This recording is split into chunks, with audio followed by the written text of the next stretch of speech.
It seems my husband has changed completely. I plan to give our house to Susan, and if you disagree, we will get a divorce. He wants to transfer our house, which is in my name, to our eldest son's wife. That woman needs to leave quickly. She's turned my husband against me. I'm changing the house title to my name. I can easily handle the monthly mortgage of $1,800. It seems my eldest son is on her side now, but I don't care about this old house anymore. I'll just move out. I'll make sure all three of you regret this. Get ready. My name is Grace. I'm 60 years old and work as an executive at a big company. I live with my husband, Robert, who is 2 years younger than me. Last year, we renovated our house for our future. The house was built by my father and was quite old. We wanted it to be more comfortable as we grow older. The loan is high at $1,800 a month, but it's manageable. I was told I could get the loan because I have a good job, while Robert manages a small restaurant and earns less than I do. It's tough to keep paying off the loan with just my salary.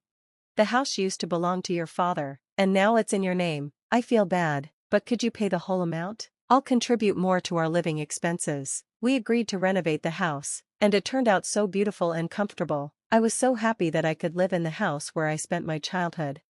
But now, I never imagined I would have to leave this house someday.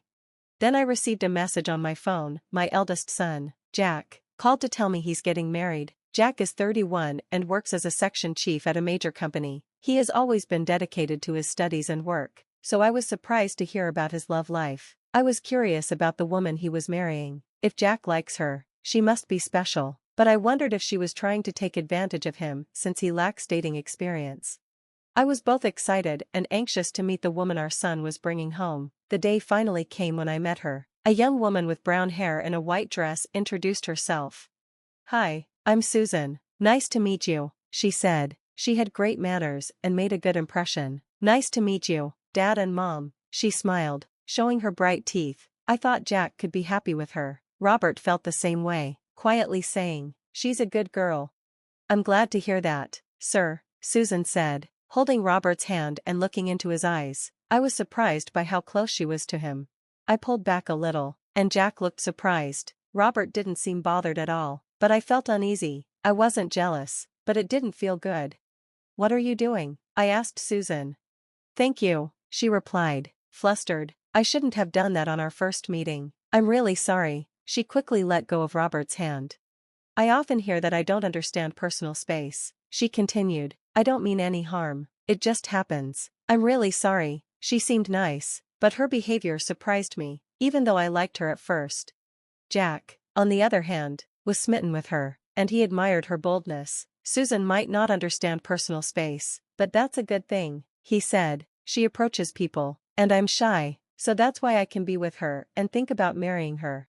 I was shocked to see the usually introverted Jack change so much because of Susan's behavior. "I trust you with Jack," I said, realizing she was a good person. I approved of their marriage, and everything moved quickly. They got married a few weeks later. I truly wished them all the happiness in the world. 6 months after their wedding, I came home from work one day and noticed a woman's shoes by the entrance. In the living room, there was Susan. "Welcome back, mother-in-law," she said. The table was covered with empty cans and bottles. They had been drinking. "What is going on?" I asked, surprised. "Why are you having a drinking party without Jack?" "Well, when I got home from work, I bumped into Susan. She wanted to get to know me better, so we decided to have a drink. I'm a bit broke before payday, so I suggested we drink at home," she explained. "Why have a drinking party here? It would have been better if Jack was with you. I don't want to intrude on the newlyweds. They could have drunk at their own place," I said, tilting my head. "It would be fine at our place, but it's such a mess right now, and your house is beautiful," Susan said, slurring her words a bit. She usually spoke politely, but she was acting casual because of the drinks.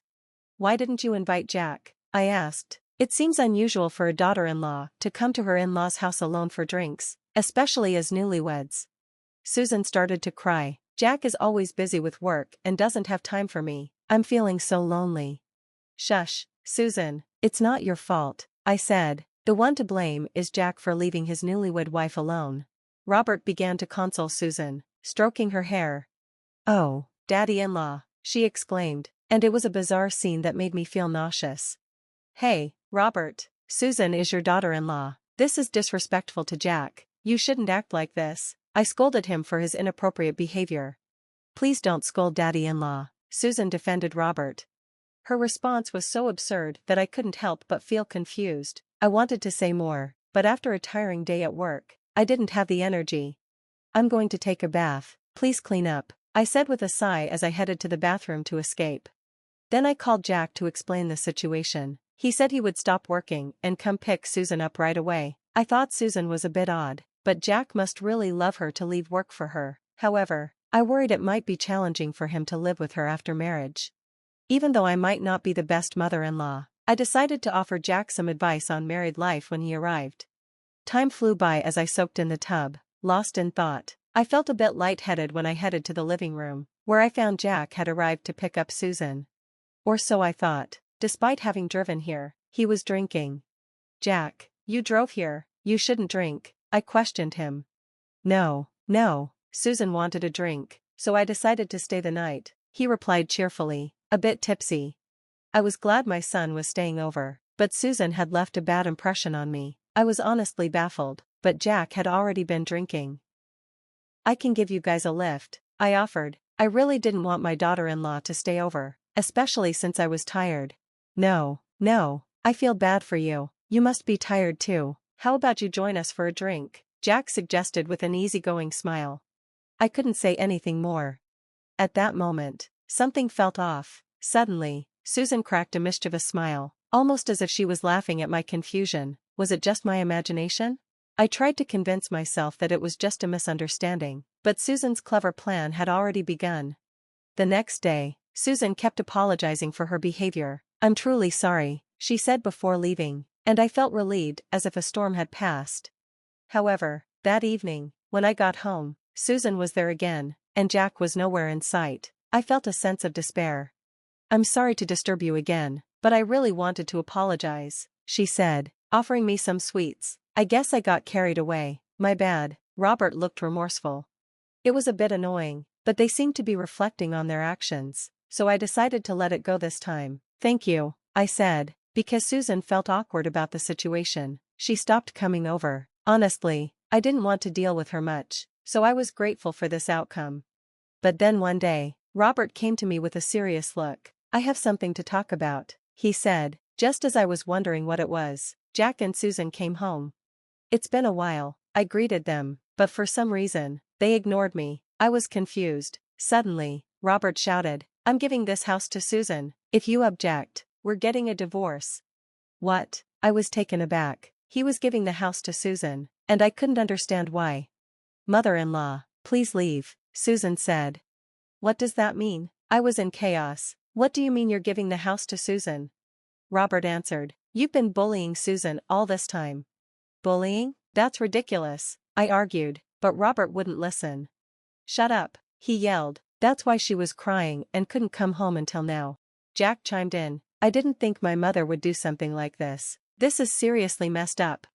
The more I denied it, the angrier they became, and Susan was crying. That's why I'm divorcing you. Get out now, I'm staying here with them. Why should I give my house to Susan? I asked. Because Susan is deeply hurt, Robert said. Normally, we should demand compensation, but I think it's better to take your house and give it to Susan. That way, you'll feel the consequences. I didn't bully her, why do I have to suffer? Besides, how can Susan, who quit her job after getting married, pay an $1,800 loan? He replied, Don't worry, the title will be in Jack's name. With Jack's salary and previous employer, we can change the title easily. But changing the title is difficult when there's an existing loan. If it were that easy, anyone could buy a house.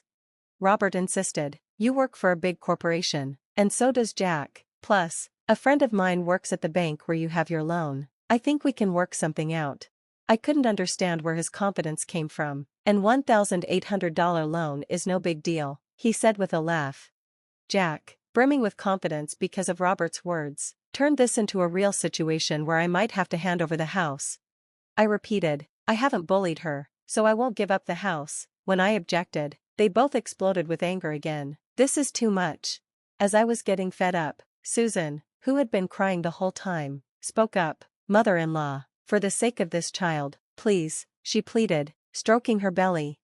No way, I replied. shocked. Susan is pregnant? My mind raced. If she's emotionally unstable, a miscarriage could happen, but I still wouldn't give up my house based on these unfounded accusations. I was perplexed. Just leave me alone for a bit, I said and went to the bedroom. Bullying? Have I unknowingly been horrible to Susan? As I lay on the bed, riddled with worry, I noticed something strange. What's this? I thought, spotting a strand of brown hair on the bed. Both Robert's and my hair are black. There's no way a brown hair could be here. Wait, has there been an affair? My mind was racing with this awful truth. I felt like I was on the verge of exploding. I don't even know what's going on anymore. I cried myself to sleep. When I woke up, it was night. As I tried to enter the living room, I heard voices. It seemed Jack and Susan weren't home yet. I wished I could have a drink too. You can't, you're pregnant, remember? Robert and Susan said, full of enthusiasm. I couldn't find a chance to intervene. The mysterious accusation from Susan left me in despair, and I remained unable to enter the living room. Suddenly, I heard the sound of an intimate encounter. Oh, Susan, I love you, Robert exclaimed. Stop it, Jack and my mother-in-law will find out. You know. What the hell were Robert and Susan doing? Don't worry, Jack is passed out drunk, and Grace hasn't come out of her room for a while. She's probably sleeping. Robert laughed. Is she sulking? Too funny. The brown hair must have belonged to Susan. It was disgusting. What were these two doing on the bed I had just been sleeping in? I felt nauseous. They must have kicked me out to have a good time with Susan, hidden from Jack. My home had turned into a venue for their affair. Fine, I'll let go of this disgusting home, but you will see consequences. The next morning, I acted as if I had been asleep in my room and that nothing had happened. I didn't want to sleep in that bed anymore. I was too shocked to get any rest. Finally, when I said, I've decided to hand over the house, everyone broke into smiles.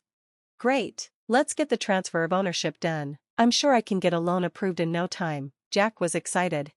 This kid probably didn't know anything. It made me sad, but I wouldn't tell my son the truth. He didn't listen to his mother and was completely controlled by his wife, at least not yet. Days passed with the hustle and bustle of divorce procedures and the transfer of ownership. It was tough, but we somehow managed to change the ownership. From today, it's no longer your house, Robert cheered. Get out of here, old lady, Susan whispered into my ear, and it pissed me off. I'll leave, you don't have to tell me. Letting go of the house I had lived in all my life was sad, but it had become a place of infidelity, so I had no regrets left. From now on, I'll mess with these three and their odd relationship. You all will be sorry for what you did. About a month later, after I moved out, I finally felt ready to confront them. I returned to my former home and rang the doorbell. What does a stranger want here? Robert exclaimed, furious. Can I come in? I have something to say, I asserted. Why should I let you in? Robert was reluctant, but I insisted. It's important for Susan's sake. The moment I mentioned her name, he let me in without hesitation. Honestly, I didn't want to say her name. It made me feel sick, but I knew Robert was soft for her, so I played that card. An outsider is here, I thought. We were divorced, and yes, we were strangers now, but was that really the right way to say it? I was irritated by Robert's reaction. What do you want after all this time? He asked, clearly on high alert. I want you to look at this. I laid out the photos in front of him. What is this? Robert asked, confused. These are photos of you and Susan on a date. I had hired a private investigator after our divorce, and these were the results. Wait a minute, Jack shouted, shocked. What are these photos supposed to be? We're just close, father-in-law and daughter-in-law. Nothing more, Robert insisted. Really? How about this? I pulled out my smartphone and played a recording. I really do love Susan. Hey, if you speak so loudly, Jack and mother-in-law will wake up. It was a recording of Robert and Susan's voices, intimate chatter. No, this is a misunderstanding, Robert desperately tried to explain. Misunderstanding? This is clearly not okay. As expected, Jack was furious, keeping his head down in disbelief.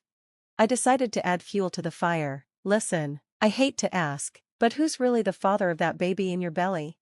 Jack's face went pale. Do you mean it's with Dad? No way, my father-in-law was pulling it out every time. Susan had just dug her own grave. You just admitted it, didn't you? I said. The three of them were in shock. Suddenly, Robert and Jack began wrestling each other, and Susan seemed to cramp due to the commotion. Stop, I interrupted their scuffle. I've been saying this all along. I haven't bullied Susan. Could it be that you were lying just to drive me away and make Jack believe I was the villain? Jack looked taken aback. You're kidding. What the hell? This is messed up. I can't even trust my own mom. Jack, who couldn't trust his mother, seemed to blame himself for listening to Susan. Now that you understand all this, spill everything, Jack shouted angrily at the two of them. They hesitated to confess, but then Robert said, we have enough evidence here. Are we going to court? The mention of court triggered a reaction, and they finally began to talk. Apparently, Susan initially loved Jack, but when they visited our newly renovated and beautiful home for their marriage proposal, she wanted a house like ours. My parents' house was pretty run down, and I was envious of the beautiful home Jack and I had. The interior was lovely too, but Susan explained her feelings through tears. The woman who wanted a house seemed to have planned to win over Robert on the day of the marriage proposal. She intentionally ambushed him after work, without inviting Jack, and drank with him. For several months while Jack was away, she nurtured a relationship with Robert and seemed intent on pushing me out of their lives. You should have proposed living together from the beginning, I said. She paused, then admitted, I have a bad image of a mother-in-law. My mom and grandma fought every day because grandma bullied my mom. I didn't want to live with a mother-in-law. I understood her reasoning. With such an image, it made sense that she wouldn't want to live with one, but the thought of stealing her father-in-law was shocking. What did Robert think about this? I wondered. I knew I was being used, but when Susan came to greet me, holding my hand and smiling, I felt conflicted. Robert, clearly in love, knew he was being used, but seemed willing to abandon me to keep her by his side. You guys are the worst, Jack shouted, and both Robert and Susan lowered their heads, shedding tears. Ultimately, Jack divorced her. When he checked the DNA of the child born to Susan, it turned out to be Robert's. I won't pay child support, he exclaimed, demanding compensation from both of them. I can't believe I'm suing my own father for compensation, he said, sighing in disbelief. I patted his head, realizing how this crazy woman had thrown us all for a loop, but in the end, the one who would regret ruining her life the most was her. Fast forward 2 years, Susan remarried Robert and decided to stick it out for the sake of their child. She enrolled the baby in daycare so she could work. Oh look, Uncle, came to pick you up today, she told her child. Though the other moms at daycare were giving her side eye, the kids got along well, but she felt isolated, unable to make any mom friends.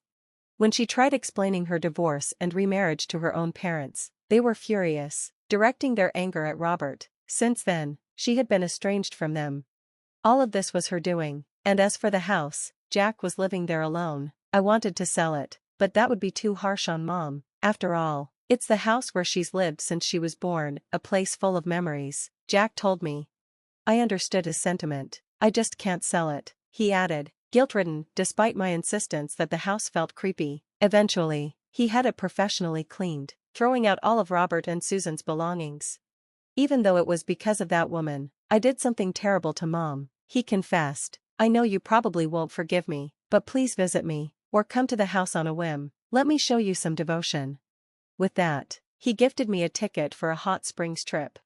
Jack had definitely shown remorse. I couldn't forgive him yet, but I felt hopeful about working towards rebuilding our once strong relationship.